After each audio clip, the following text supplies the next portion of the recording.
former Speaker of the House and a former Republican presidential candidate and a Fox News contributor. Newt Gingrich joins us live from D.C. Newt, good morning to you. Good morning. Well, you know, we're starting to hear from a lot of different people. Friend of this guy, the shooter from high school, said that he cheered during the 9/11 attacks. You got somebody who worked with him said that he was a racist and unhinged, and his company refused to fire him because he was Muslim. The FBI talked to him a couple of times, didn't come up with anything. Who didn't connect the dots here? Well, look, I think you've had a national elite. The major newspapers, the major networks, the Obama presidency, many academics, many of whom, by the way, are funded by countries like Saudi Arabia.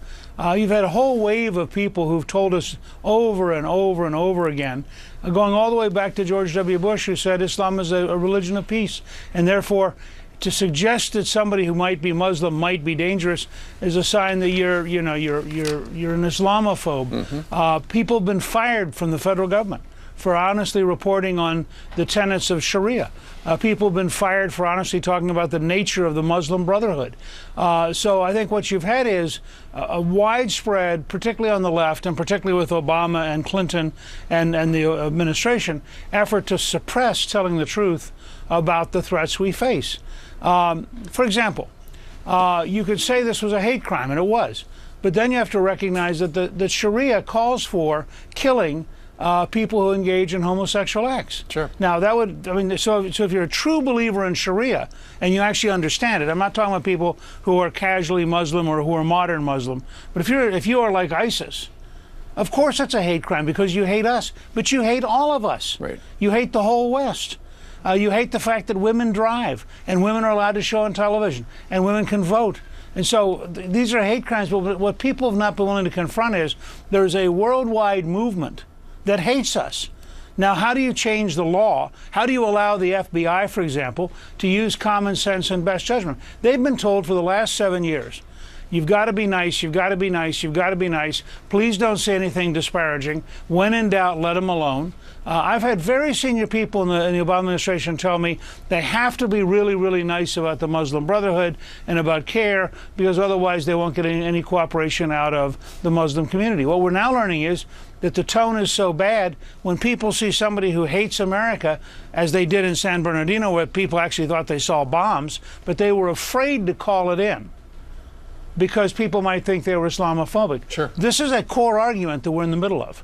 Yeah, you heard Governor Huckabee saying you can't worry about offending these individuals. It's offensive that they're killing or shooting 103 or 102 different people. Right. Do you think so let me go a step further. Yeah. Because remember, San Bernardino, Fort Hood, and Orlando involve American citizens. We're going to ultimately declare war on Islamic supremacists, and we're going to say, if you pledge allegiance to ISIS, you are a traitor and you have lost your citizenship. And we're going to take much tougher positions. In the late 1930s, President Franklin Roosevelt was faced with Nazi penetration in the United States. We originally created the House Un-American Activities Committee to go after Nazis. We passed several laws in 1938 and 1939 to go after Nazis, and we made it illegal to help the Nazis. We're going to presently have to go take the similar steps here.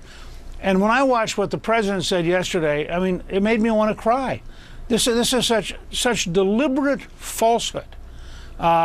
He spoke after the FBI said this related to terror. He spoke after we knew that the man had said Allahu Akbar while shooting people. He spoke after we knew the man had called into 911 to say he was pledging allegiance to ISIS. And with all of that factual data, the President of the United States could not bring himself to tell the truth to the American people. Yeah, but he hasn't called it a radical Islam in 7 years. Why would he break that habit now? Newt, listen, here's Donald Trump talking about how the president refuses to say radical Islam.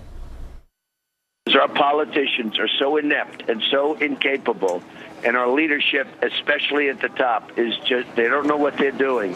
And we're allowing people to come into our country that are no different than this maniac, which I don't know how many people are going to end up dying from this, but no different than this maniac that just did this to us yesterday. So, you know, people can't believe it. People cannot they cannot believe that President Obama is acting the way he acts and can't even mention the words radical Islamic terrorism. There's something going on. It's inconceivable. So it seems you're both on the same page. If you became his vice president, what would be your advice to Donald Trump? Look, well, I mean, forgetting the politics of the moment, the fact is President Obama and Secretary Clinton lied to us about Benghazi. We know it as a fact. They lied for over a week. It was deliberate and mendacious, and they knew it.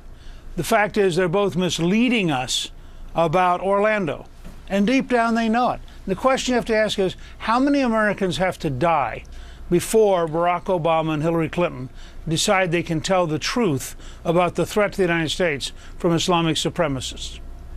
Good question. All right, Newt Gingrich, former Speaker of the House. Newt, thank you very much for joining us live. Thank you. All right. Geraldo